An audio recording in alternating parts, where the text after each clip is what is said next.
श्री गोविंद प्रभू महाराज की जय. विचार चिरा या स्थानाची लीळा. श्री गोविंद प्रभूचं गाव म्हणजे रिद्धपूर. तिथल्या सर्व जातीच्या लोकात ते मिसळलेलं. प्रभूंनी सर्वांनाच मदत केली.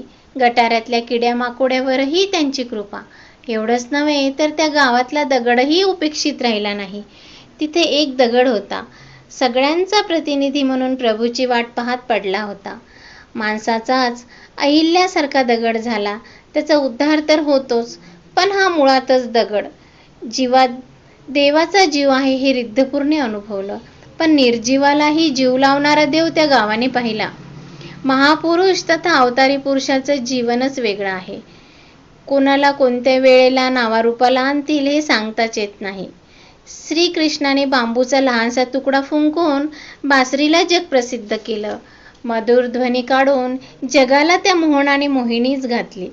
राष्ट्रसंतांनी खंजिरीला रूप आणलं, तर संत गाडगेबाबाच्या सहवासाने फुटकं गाडगंही महाराज झालं. श्री गोविंद प्रभू हे तर अवतारी पुरुष. त्यांनी वाट पाहत पडून असलेल्या त्या दगडाकडे पाहिलं व चांगल्या कार्यासाठी त्याची निवड केली. त्याच्यावर उभं राहून ते चांगल्या कार्याचा विचार करीत असत. गीता ज्या जागी सांगितली ती जागा जशी महत्त्वाची आहे, तसंच महत्त्व श्री प्रभूच्या जीवनात त्या दगडाला आहे. त्याचं नावच विचार चिरा पडलं. बुद्धामुळे बोधिवृक्षाला, मेघदूतामुळे रामटेकाला, ज्ञानेश्वरीमुळे नेवाशाला, तद्वत श्रीप्रभूमुळे विचार चिऱ्याला महत्त्व आलं.